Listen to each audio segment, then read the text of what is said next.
Welcome to everyone. We have quite a wide geographical representation from all over the world. We have people here from Crete and from Vienna and from Ohio and Sardinia, Berlin, Amsterdam, London, Serbia, Urbana, Illinois, Hungary, St. Louis, Missouri, Antwerp, the Netherlands, Texas, Italy, California, Vilnius, Canada, Florida, New Jersey, Shrewsbury, UK, South Wales, Halifax, and there's just too many more to continue reading it, but it's really quite almost half, most of the globe seems to be represented here. So my name is Sheryl Brightman. I'm the director of the English language desk at Yad Vashem's International Relations Division, and it's my privilege and pleasure to welcome you here this evening. Our guest speaker, our guest lecturer is Sheryl Ochayon. Sheryl holds a JD from Harvard Law School and a BA in history with highest honors from the State University of New York at Binghamton. After over 25 years of lawyering, Sheryl followed her heart and began working at Yad Vashem in 2005, first as a guide in the Holocaust History Museum, and then in the International School for Holocaust Studies. Sheryl is more passionate about her work with Holocaust education than she ever was about corporate law. She spent 7 years working in the Educational Technologies Department of the International School, creating, writing, and developing online courses, as well as videos, for the Holocaust Education Video Toolbox. She also edited and wrote for Yad Vashem's online e-newspaper, Teaching the Legacy. Since 2015, Sheryl has worked as Yad Vashem's program director for the Echoes and Reflections program, which offers professional development to American teachers. Sheryl has represented Yad Vashem in different contexts, both in the US and in Israel, speaking on various topics at seminars, international conferences, and at the United Nations. She will be taking questions and answers at the end. And if you have any questions, please do write them in the chat. Without any further ado, I call on Sheryl to please begin her lecture. Thank you. Hi, everyone. It is a pleasure to be here, and a shout out to all kinds of members of my family who I see in the audience, which is always so nice, and people from past Echoes and Reflections seminars. So it's wonderful to see you all. I'm just going to dive right in because I have a lot of wonderful stories for you, and I don't want to keep you waiting. Let me share my screen with you, and we'll get right to it. So, the power of love in the Holocaust. That's our theme for tonight. And the first picture that I'm going to show you is a picture of this ring. This is a ring from Yad Vashem's permanent exhibition. It stays in the museum all the time. It is a ring that Gerda first received from her beloved Harry Knopf when the two of them were actually in Auschwitz-Birkenau. And sadly, Harry did not live to see the end of the war. He died on a death march. But Gerda donated the ring to Yad Vashem, to the museum. And like I said, we do keep it in the permanent exhibition. So what's the story here? I mean, we're talking about the Holocaust. We're talking about the lowest time in human history. We're talking about a time when man's inhumanity and cruelty to man overshadowed everything else. So why are we telling love stories? Why are love stories so important? Why are we dedicating a whole hour to this tonight? And I'll tell you, first of all, there's nothing like a good love story as far as I'm concerned. I love good love story. This is Joseph and Rebecca Bow, who you will meet later on in the presentation. And Joseph wrote, "Logic would have dictated that in conditions where death lurked in every corner, to a fearful and trembling soul, there would be scant opportunity for sentimental feelings." And he's right. He's absolutely right, because love in the Holocaust, it's kind of like two things that just don't go together. But I think everyone knows that the power of love combined with hope, and I think love gives you hope, enables us to achieve almost a miracle. So I'm going to go out on a limb here and say that during the Holocaust, love could actually be a form of resistance. You know, it all depends on how you define resistance. And if you define resistance as attempts by individuals to maintain their humanity and values in a world where they were being dehumanized and humiliated and degraded, then love can definitely be resistance. Resistance can also include acts that were aimed at thwarting the evil design of the Nazis, which was to destroy the Jews, to deprive them of their humanity, and to reduce them to dregs before just eliminating them completely. So I believe that love definitely fits into this category. And if you don't see it that way, and that's okay, everyone's entitled to their opinion. If you don't see it that way, then I think you can see love as a form of resilience as well. Here's the Oxford definition. So love fueled resilience, it sparked resistance, and it inspired people to struggle to survive. And I would submit to you, as a former lawyer, I would submit to you that all of the following stories that I'm going to tell you tonight, that I have the pleasure of sharing with you tonight, are acts of actual rescue. Sometimes they're physical, sometimes they're spiritual, sometimes they're by him, sometimes they're by her. The stories that I'm telling you tonight are actually male-female couples, but there are also stories of same-sex couples, actually. They're always acts of rescue, and it's always by love. Love rescues us. So I will tell you six stories tonight. Hopefully I have the time to get through all of them. And I'm going to start with this one, A Tale of Love and Leadership. This is the story of Feigele Peltel and Benjamin Międzyrzecki, also known as Vladka and Ben, much easier to pronounce. Vladka, whose first real name that she was born with was Feige Peltel, Vladka was a courier.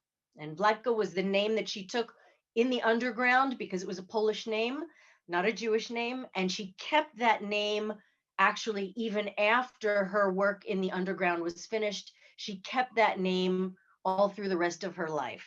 You can see here, this is her false ID. This is the ID, the papers that she used to sneak by the Germans. And when I say that Vladka was a courier, the word courier doesn't do justice to the women who provided this function. And what do I mean by couriers?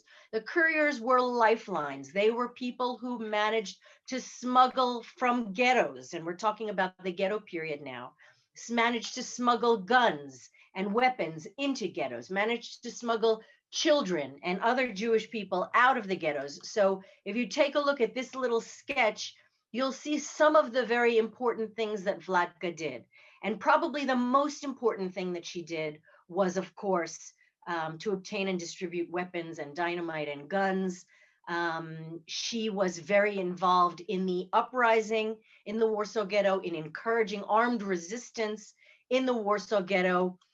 She tells the story of one time where she was actually trying to smuggle dynamite into the Warsaw Ghetto. This is a picture of smugglers, and maybe I should stop for a second and just say the Warsaw Ghetto was the biggest ghetto in Europe during the Holocaust. At its high point, it had almost 500,000 people trapped inside, struggling to stay alive.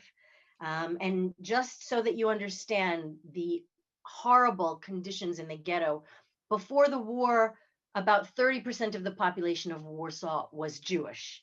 And when the ghetto was formed, that 30%, in addition to refugees from the areas around Warsaw, were stuck into an area that was about 2.4% of the area of the city. So you can imagine the crowding was disastrous. It was catastrophic. The food rations were not sufficient for human beings to stay alive. And yet, through all of this, there was a group, usually it was youth, that decided the Germans are not going to kill us the way they want to kill us. If we're going to die fighting. And so there was an armed resistance movement in the ghetto. And the story that I was about to tell you is that once Vladka was trying to smuggle dynamite into the ghetto, and she actually climbed up a ladder and got to the wall, to the top of the wall that was around the Warsaw Ghetto, like the one that you see in the picture, and shooting started.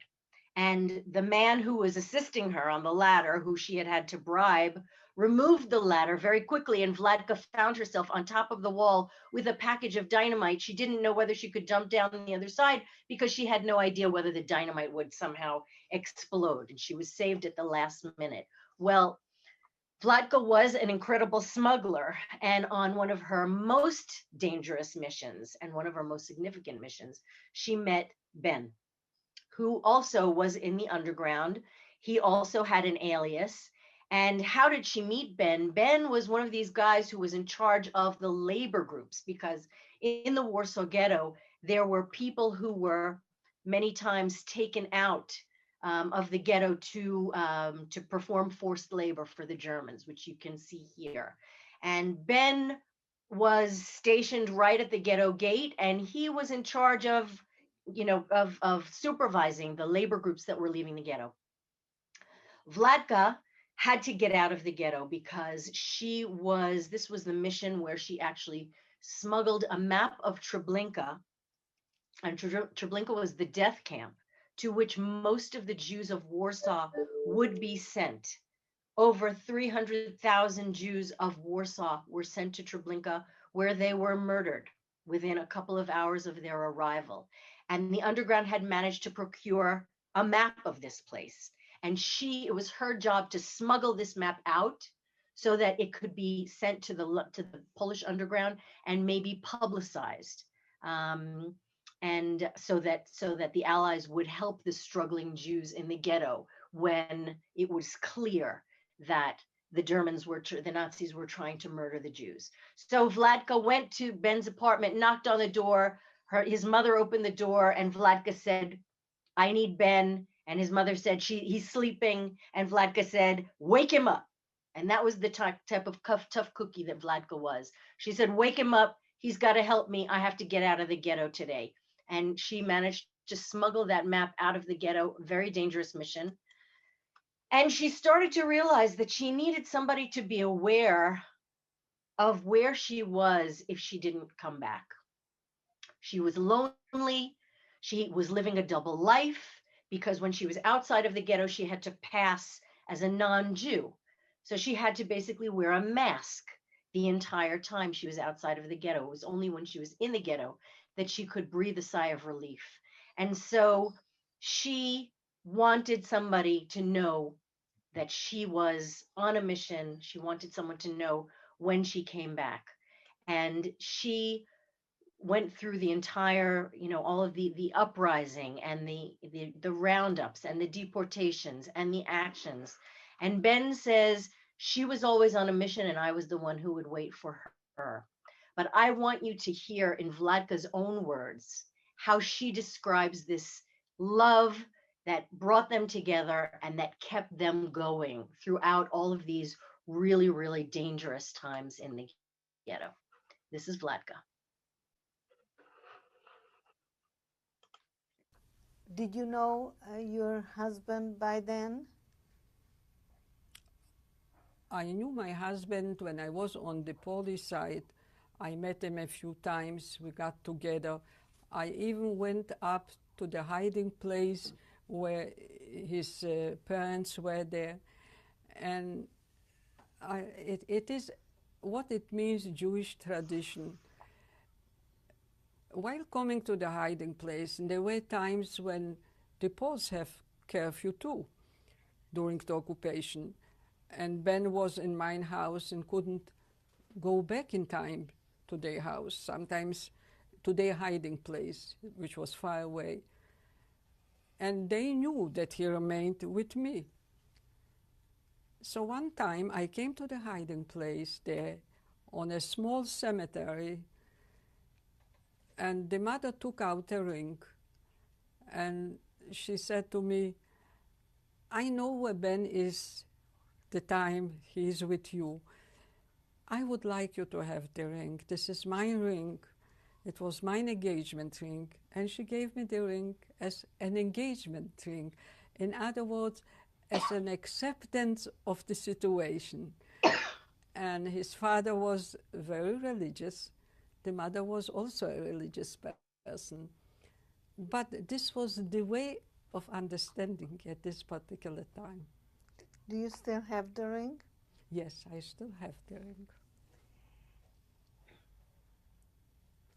Was this a relationship already for you? Yes, it was already a relationship for me from a girl with a boy. Yes, it was still two young people, a relationship in such circumstances. Describe the feeling. How is it to have a love relationship for a young person, knowing that any moment either of them can be in deadly danger? As I said, we knew that every moment is in danger, but nevertheless there are feelings, and we had the relationship. It was the youth, it was the belief, and probably we believed that we will see the end of it. Otherwise, I cannot explain it in a different way. For me, it was also very important that I knew that I have somebody so close who cares, who, if I will not exist, it is a person who will find out maybe, who will look for me. And this was very, very much for me, to have the feeling that somebody loves you and cares for you and is part of you. And it was natural, this kind of relationship at that time for young people, although danger was surrounding us. This was the life, full of danger. I should say also that Vladka's relationship with Ben developed after her entire family had been completely wiped out already. And so it was very important for her to have somebody who loved her. So that's our first story of love in the ghetto. And I want to go on with you. This is Vladka and Ben later on in life. They were also responsible for planning the first world gathering of Jewish Holocaust survivors, and they became very strong in education about the Holocaust. For more information about Vladka, you can find excerpts from her memoir On Both Sides of the Wall in Echoes and Reflections, which is the program that I manage for Yad Vashem. The next tale is a tale of love and loss, and it's the tale of Renia Spiegel and Sigmund Schwarzer from Shemesh in Poland. This is Renia. Renia was born in Poland, in Bielsko, Poland. She was a young girl when she started a diary about the age of 15, and she was in Shemesh at the time. Pardon me, she was not born in Bielsko. That is a different story. But she was in Shemesh at the time that the war started.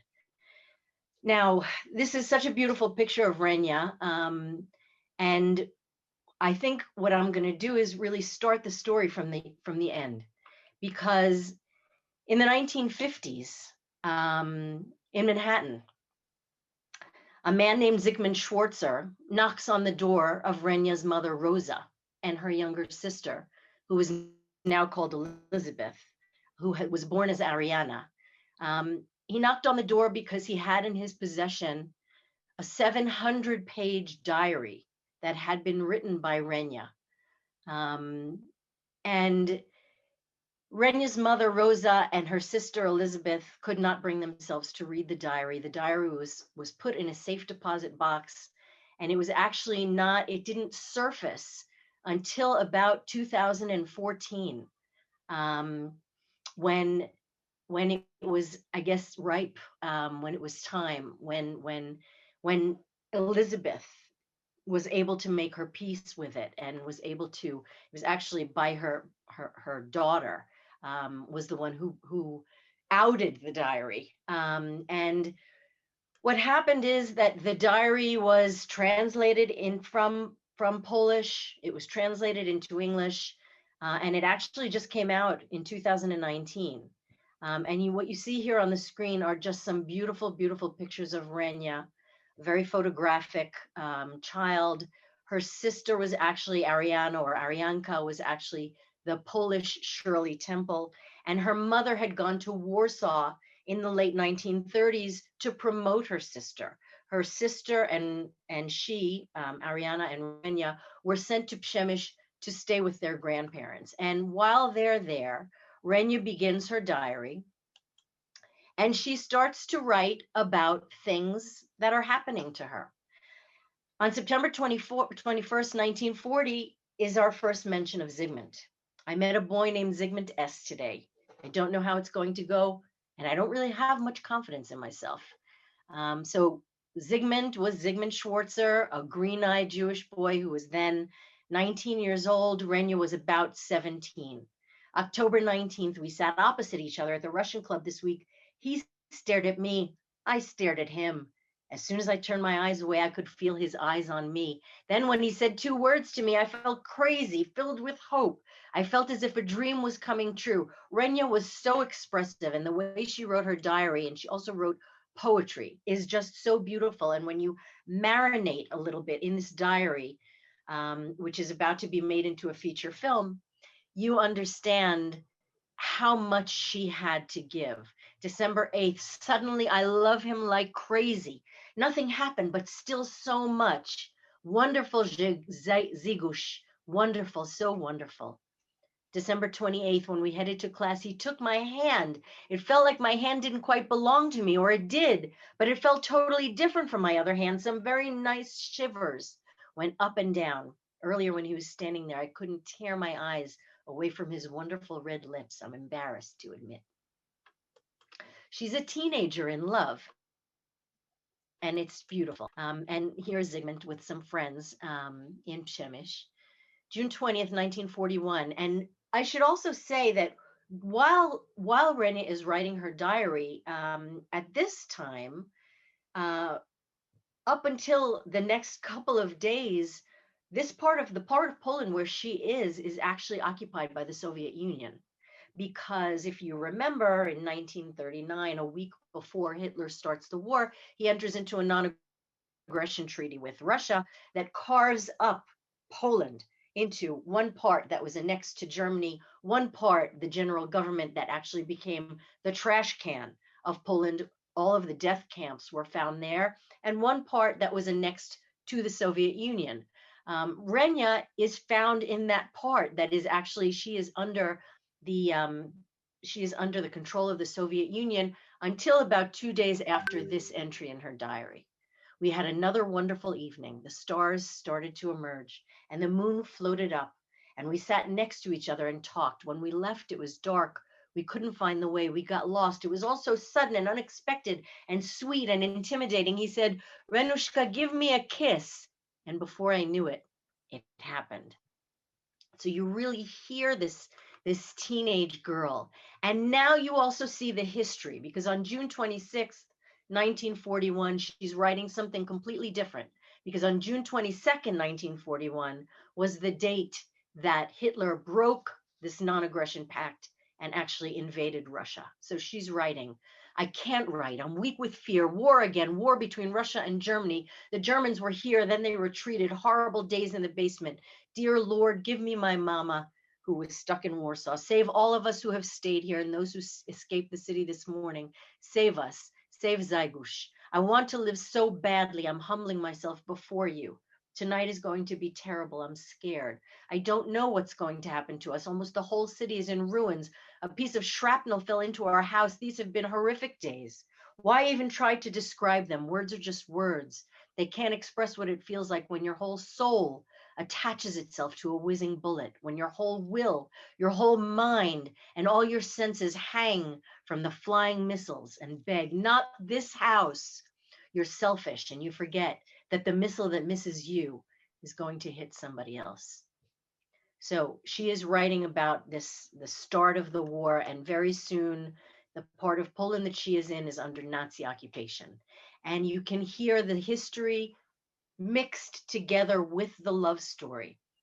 So on the one hand, she is this she has this perspective, this very mature perspective, because she's faced with war. And on the other hand, she's still a teenager in love. July 1st, 1941. Tomorrow, along with all the other Jews, I'll have to start wearing a white armband. I'll become someone inferior, a girl wearing a white armband with a blue star. I will be a Jude.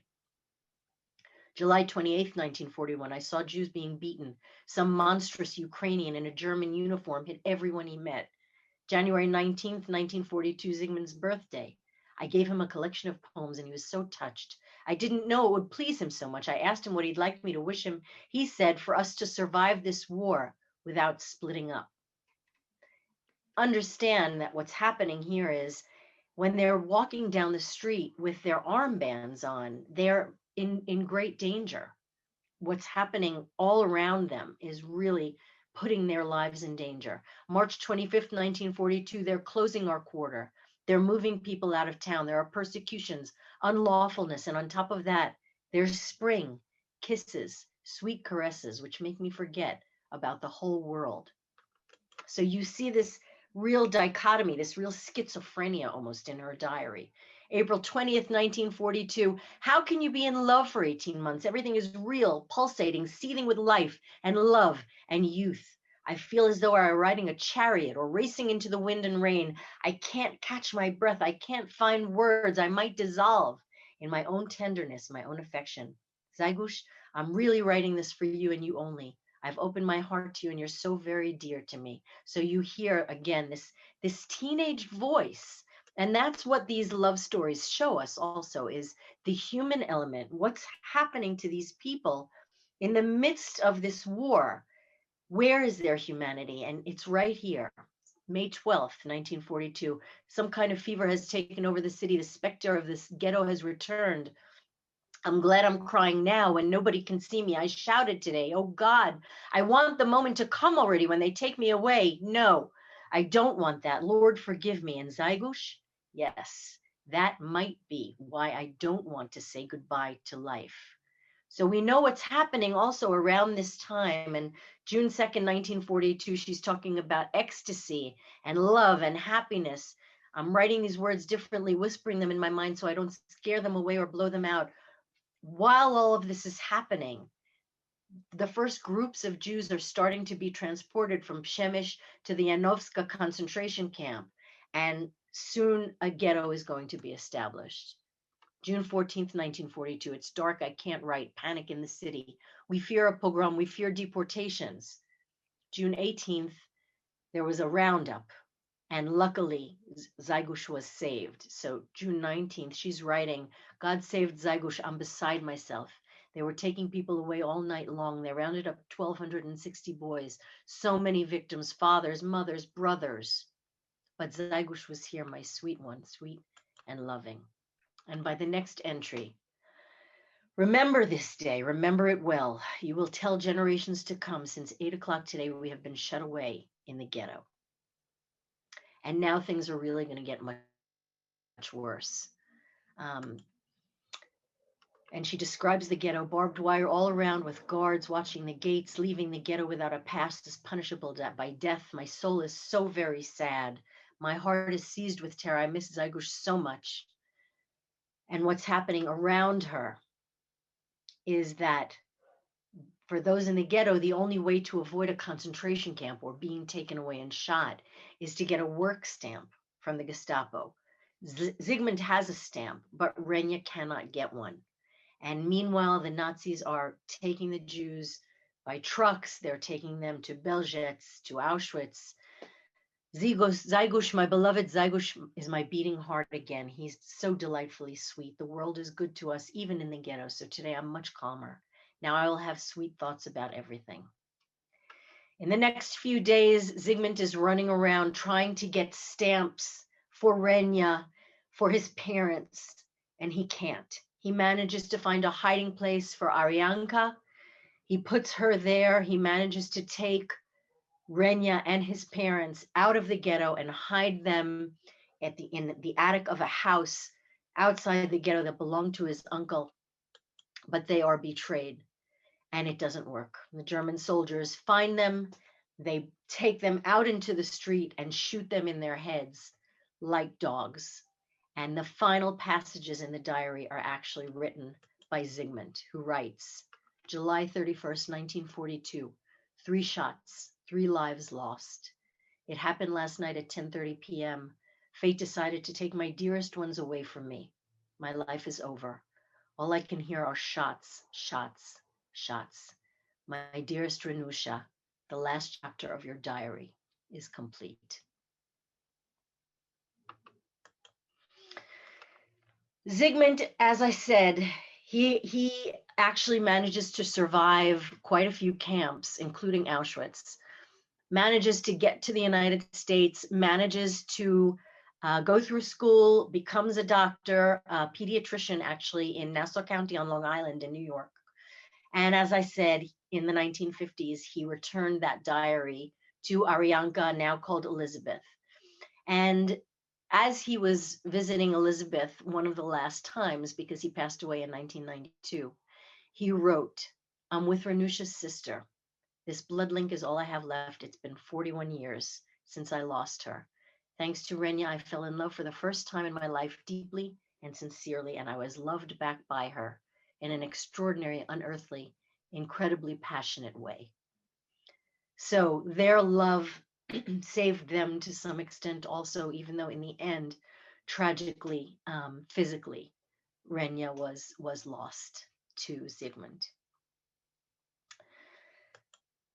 The next tale that we have is a tale of love and light, and now we are moving from the ghettos into the camps. So we are moving into Auschwitz. And this is an incredible story. It's the story of Yeji Bielecki.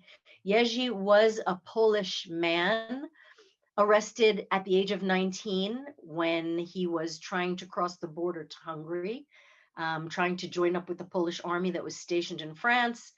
He was caught and arrested by the Gestapo under the false suspicion that he was a member of the underground, and he was taken to Auschwitz with the very first transport of inmates in June 1940. He was actually prisoner number 243.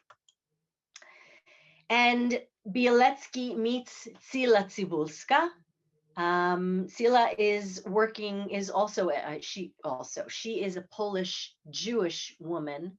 Yeji was not Jewish.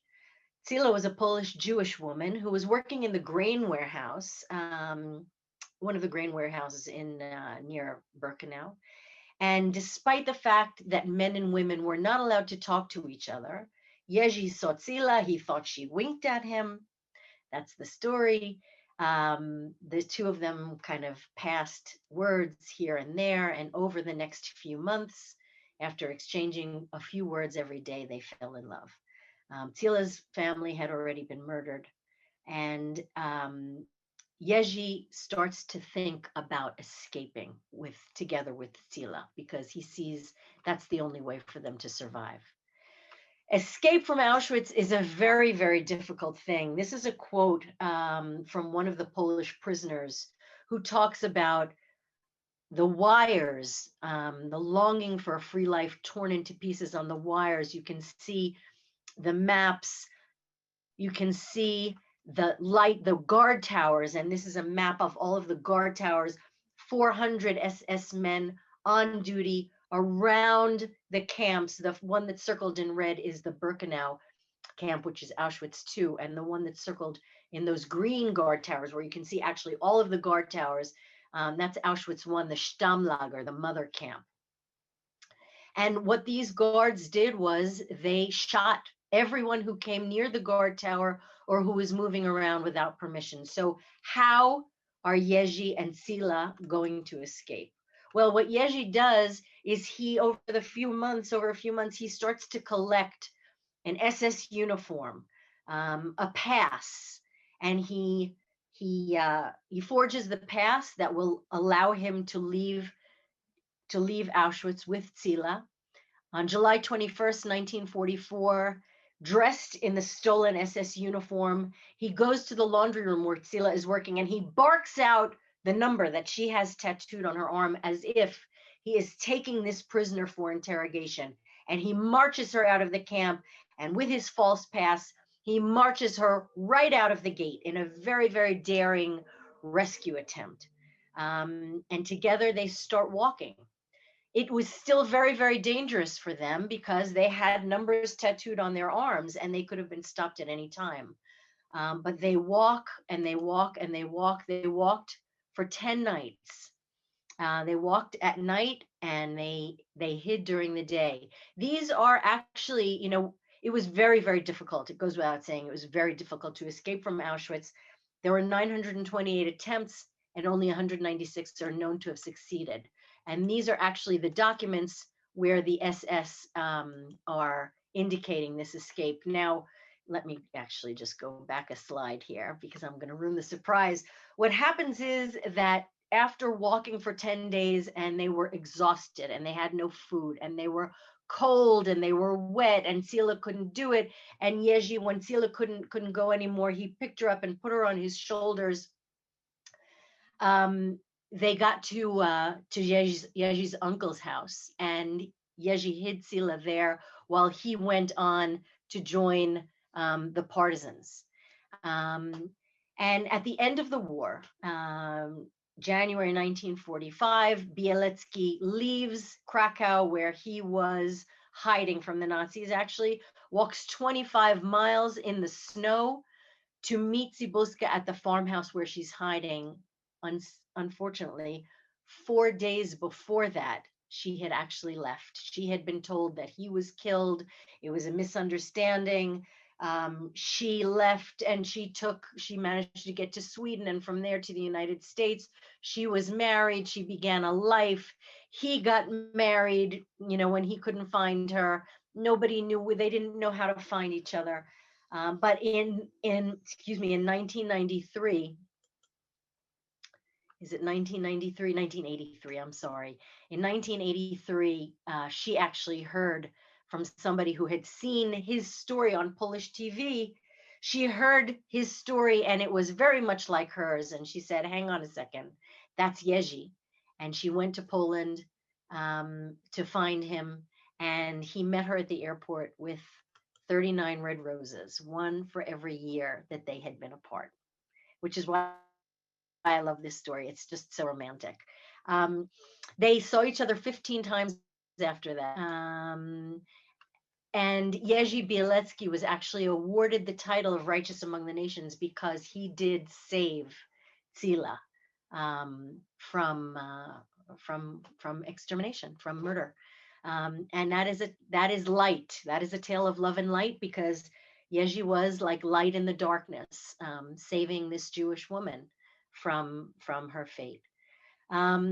I think I'm going to have to pick up the pace just a little bit because I see I want to leave some time for questions. A Tale of Love and Longing. This is Ovadia Baruch and Eliza Tzorfati in Auschwitz.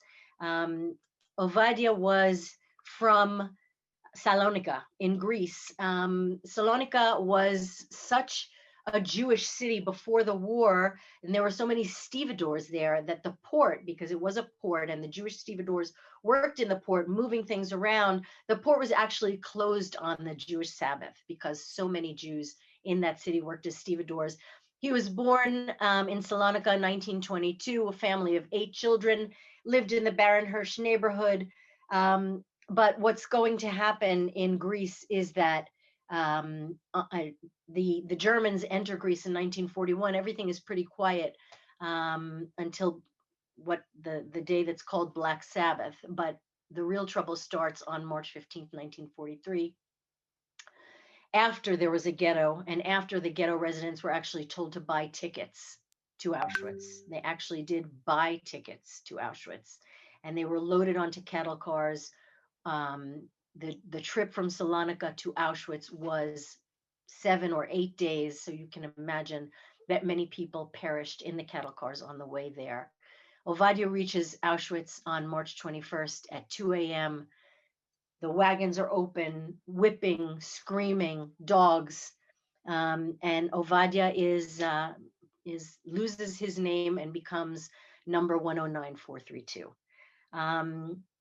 At some point, he is put into a factory to work. And the factory is called the Unionwerke Munitions Factory in Auschwitz. He steals some soup because he's so hungry. He steals some soup, and for that he's punished with 60 lashes. And after he is punished with 60 lashes, he's forced to do exercise and get up and sit down. And I'll let Ovadia tell you about this.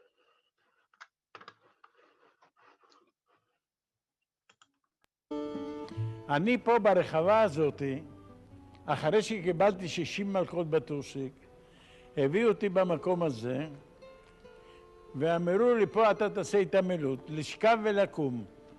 אז אני שוכב, לא מספיק לשכב, כבר אומר לקום. לא מספיק לשכב, אומר לקום. נשארתי באפיסת כוחות, אמרתי, עובדיה, תישאר, שיהרגו אותך. קיבלתי בעיטה מהגרמני באשכים, ואני התחלתי לצרוח, אוי מדרה, אוי מדרה, איזה צעקות, איזה כאבים היו לי. ואני צורח ועוברת עליזה, עליזה עוברת, אני לא ראיתי את עליזה, אני ראיתי את הקאפו, היא עוברת, ראיתי שהקאפו נעצרה איזה חצי דקה, והלכו, לא ראיתי את עליזה. אבל עליזה שמעה מדרה, היא יודעת שזו מילה בספניולית, בספרדית. שאלה לקאפו, את יודעת מה? זה הבחור שקיבל את המכות, זה צריך להיות מיוון. אולי תפגיש אותנו. והקאפו אומר, תשמעי, אם אני אפגיש אתכם, אתם מסכנים את החיים, יכולים להוציא אתכם להורג. עליזה אמרה, אני רוצה להיפגש איתו על מה שיהיה. והקאפו אמר, את יודעת מה? את נכנסת לי אצלי ללב. לקחה את עליזה, לקחה עגלה, שמה פצצה של 250 קילו ריקה על העגלה, ומפה נכנסו למחלקה. נכנסו למחלקה, והקאפו אומר לו, הנה זה הבחור שקיבל מכות. ועליזה באה ואומרת לי, אתה מיוון? כן, אני מיוון. גם אני מיוון. מאיפה מיוון? גם אני מסלוניקי. אבל היא הייתה כל כך יפה. אני השתגעתי. כבר לא כאב לי הטוסיק, כבר לא כאב שום דבר, רק רציתי לראות עליזה. Well, what happened is that they kept their love story secret, and here's another picture of Eliza. They kept their love story secret, but what Eliza didn't tell Ovadia was that she had actually been in the notorious Block 10 in Auschwitz. Block 10 was the block where medical experiments were conducted because there were doctors at Auschwitz, including Klauberg and Schumann, who you see in this photo, who were looking for ways to sterilize Jewish prisoners and other prisoners also on a mass basis. And while Eliza and Ovadia passed notes back and forth to each other, Ovadia wrote Eliza a note that said, if we survive, then we are going to get married. And Eliza just could not tell him that she had been operated on when she was 16 and a half, and that she had been sterilized. The two of them were separated in the death marches, and Ovadia finds his way back to Salonika. And in Salonika, he goes to the community council, and I'll let him tell you the rest of the story. אני לא האמנתי על עליזה שיכולה לעשות צעדת המוות. אבל 6 חודשים, יום אחד אני הולך, אני רואה ברשימת עליזה. אז אמרתי, אני אחכה אולי, תבוא ליוון, אני בא ליוון, בבית הקהילה. נפגשתי, היא נרשמת, אני נכנס, עליזה, עובדיה, נדברנו. אנשים חשבו, זה אח ואחות. היא אמרה לי, שלא תחשוב שאני שכחתי מה שכתבת לי בפתק, אבל אני לא יכולה לעבור. אתה איבדת את המשפחה הגדולה, אני תמורה לא יכול לתת לך. אמרתי, אני לא רוצה ילדים. אני רוצה להתחתן איתך, לא רוצה ילדים. אז היא אמרה לי, אם תחתום בכתובה שאתה מוותר על ילדים, אני מתחתן איתך. אמרתי לה, חתימה את רוצה? 17 חתימות אני אחתום לה. התחתנתי עם עליזה.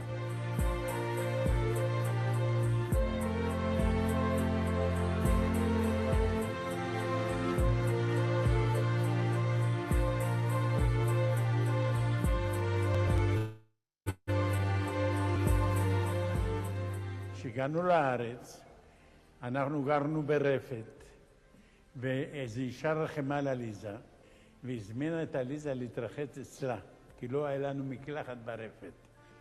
עליזה הלכה שם איזה 5-6 פעמים להתרחץ, ובא ערב אחד ואמר לי, עובדיה, אני אצל גברת גולדברג לא הולכת להתרחץ יותר. שאלתי אותו, למה? אני נדבקתי מהמחלה של גברת גולדברג. מה יש לגברת גולדברג? מה אתה לא ראית איזה בטן יש לה גדולה? אני נדבקתי מהמחלה שלה. לקחנו את עליזה לבלינסון, בדקו את עליזה. עליזה הייתה בהיריון בחודש שלישי מיעקב.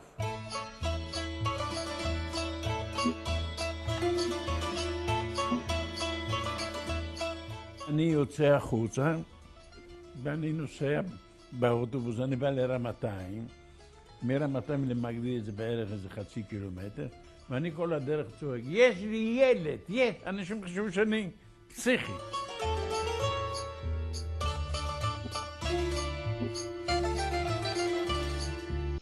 So that's the amazing story of Aliza and Ovadia Baruch, and I'm happy that it has a happy end. I'm going to have to skip one of this. I have 2 more stories to tell you, and not enough time. And so, very sadly for me, I'm going to have to skip this story of the love story from the Plaszow camp with Joseph Bao and Rebecca. Sheryl, why don't you just tell one more story? Go ahead. I will do that. I will do that. So I'm just going to skip right through this one, even though it hurts me. It hurts me. Skipping slides. I'm so sorry, because this is a great story from Schindler's List. Of a woman who... Sorry to interrupt you, Sheryl, but yeah, the audience is demanding that you tell all the stories. They prefer to stay longer, so go for it. So should I go backwards, Cyril? I think so. I think you'll have to. Okay, so I'll just do it as quickly as I possibly can, with some music to get you into the mood, because, you know, this is a story of Schindler's List, a tale of love and lists, that takes place in the Plaszow concentration camp, which was the camp that was featured in Schindler's List.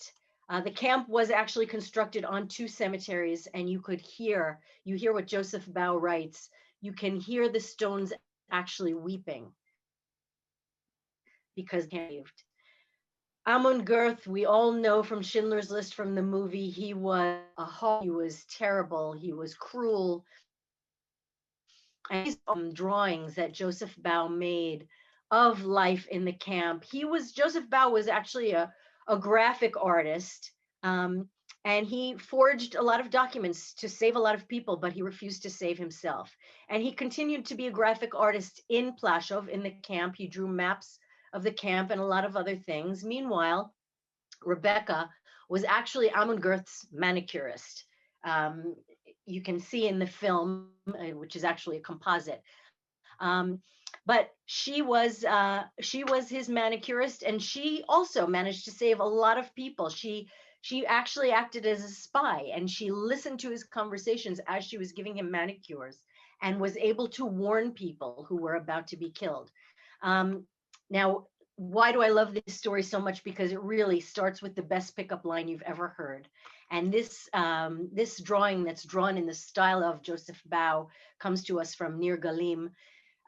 One day, apparently, Joseph Bao was working in the Bauleitung. He was doing a map of the camp, and it was called a sun tracing. And a sun tracing is on a special piece of paper where you have to actually hold it up to the sun, and the sun's rays have a chemical reaction with the ink, and then the ink appears. Without the sun, you do not have a drawing. And so he was standing outside, but it was a very cloudy day, and the sun wasn't coming out, and nothing was coming out on the tracing, and he knew he was going to be punished if nothing came out. And as he was standing there, a woman in a striped uniform came out of the building, and she said to him, "What are you doing?" And he looked at her and he said, "The sun is not coming out. Would you please be my sunshine?" I love that line. It's such a great line. Well, the two of them, that's how their romance started.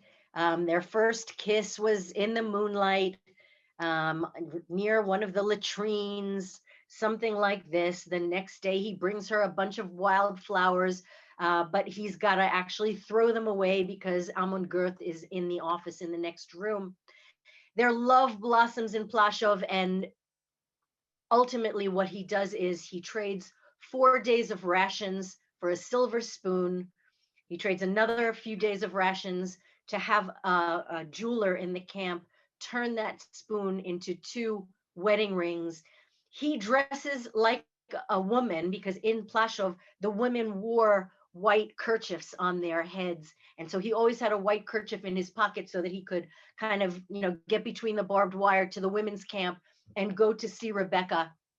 Their wedding, of course, was a huge secret. It wasn't really a wedding. There was no rabbi. There were no invited guests. He had the 2 rings. They stood next to where his mother's barrack was, next to her bunk in the women's camp. He was still dressed as a woman, and he gave her those rings. And of course, that secret wedding in Plaszow has now been seen by millions and millions of people because the wedding was part of Schindler's List. And this is actually a scene from the movie. And I'll tell you something else. The wedding happened 77 years ago yesterday, February 13th, 1944. So he wore his little white kerchief, got into the women's camp, married his beloved. Now, what happens is, and I won't go into how they were separated and how they got back together, but they did manage to get to Israel. Joseph Bow, with all of his graphic art skills, becomes the father.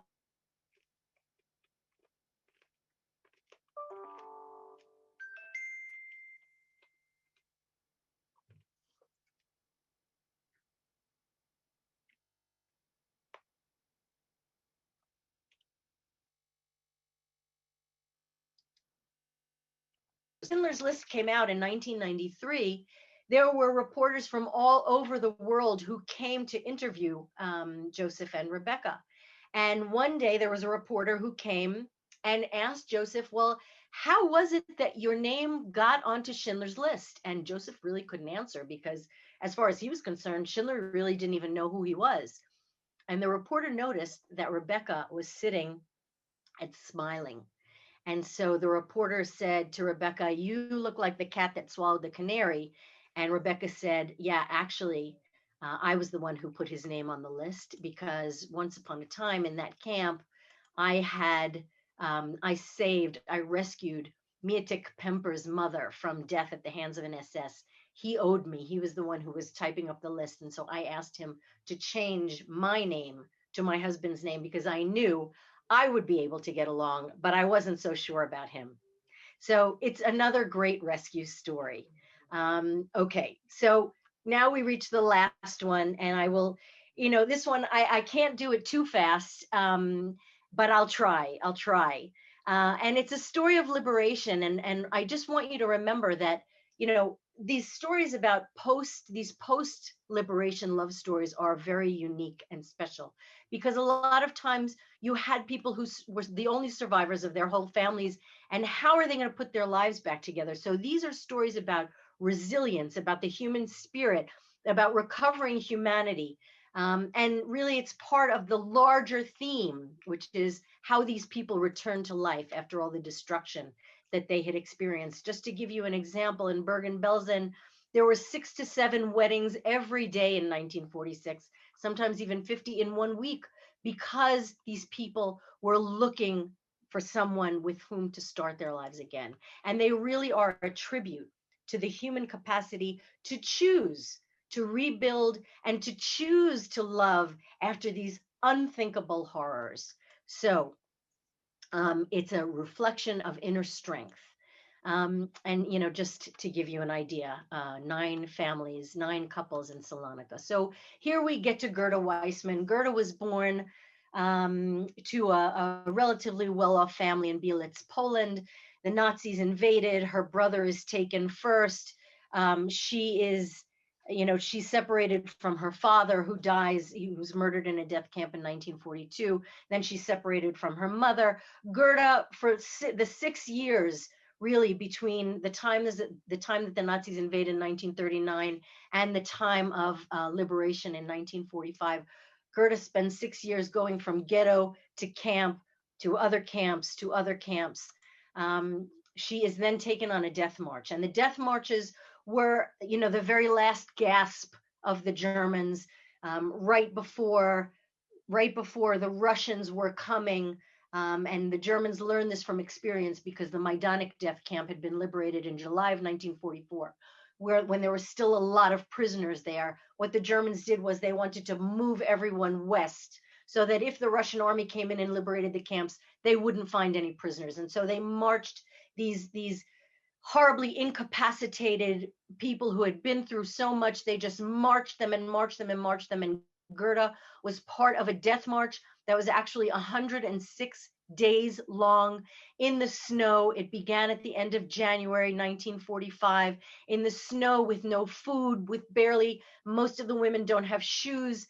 They're marching through Czechoslovakia and Germany, 350 miles, and they finally wind up in this abandoned textile factory, where the Germans leave 140 women, because of the couple of thousand women that started off on this death march, only about 140 were left. I will skip this little piece of testimony. And Gerda was liberated on May 7th, 1945 by the 5th U.S. Infantry Division. She hadn't bathed in 3 years. Her hair was matted, had turned white, and she weighed 68 pounds. She woke up the next day in the hospital, and this picture is a picture of the Americans forcing the Germans to actually watch as they buried some of the people who had been shot by the German army. When she woke up in the hospital the next day on May 8th, which was coincidentally her 21st birthday and also the day that Germany surrendered, the nurses joked that they could circle her thigh with their fingers. Now, standing outside that abandoned factory on May 7th, 1945, I have to let Gerda tell you what it was that she saw. And I promise this is a couple of minutes, but it's worth it. Whoops. But it's worth it. Hang on. Okay, let's get this going. My very clear view of freedom and liberation came that morning when I stood in this doorway of that abandoned factory. And I saw a car coming down the hill. And the reality of that came when I saw the white star on its hood and not the swastika. And there were 2 men in that car. One jumped out. I saw some skeletal figures trying to get some water from a hand pump, but over on the other side, leaning next to against the wall, next to the entrance of the building, I saw a girl standing, and I decided to walk up to her. I remember that aura of that awe, of the disbelief in daylight, to really see someone who fought for our freedom, for my ideals. And he looked like God to me. And I asked her in German and in English whether she spoke either language, and she answered me in German. And I knew what I had to say. And I said to him, we are Jewish, you know. For a very long time, at least to me it seemed very long, but he didn't answer me. And then his own voice betrayed his emotion. He was wearing dark glasses, I couldn't see his eyes. He said, so am I. I asked about her companions. He said, may I see the other ladies? A form of address we hadn't heard for 6 years. I told him that most of the girls were inside, they were too ill to walk. And he said to me, won't you come with me? I didn't know what he meant. So he he held the door open for me and let me precede him. And that was the moment of restoration, of humanity, of humaneness, of dignity, of freedom. We went inside the factory.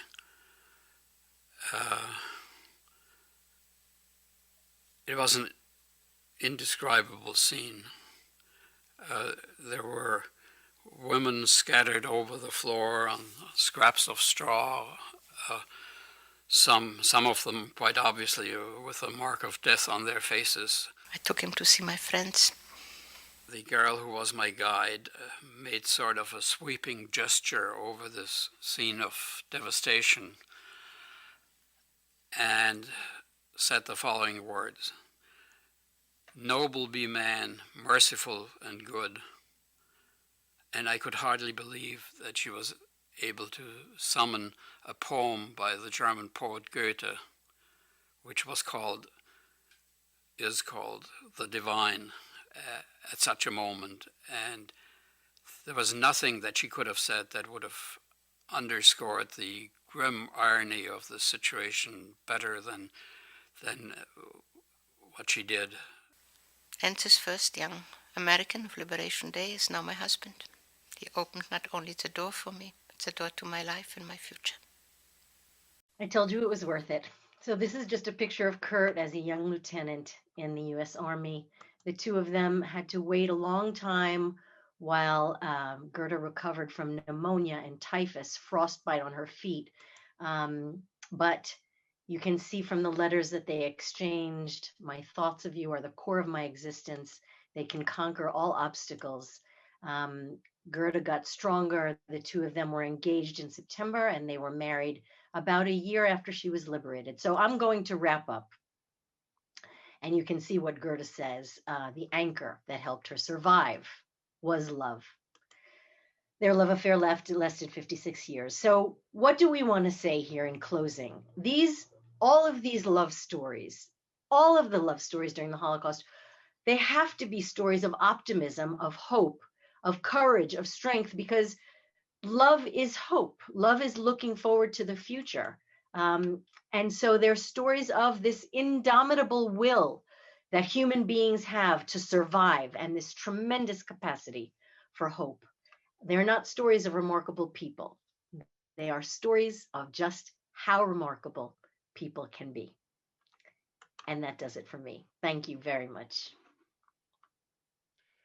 Sheryl, thank you so very much for that incredible presentation. We don't have questions from the audience.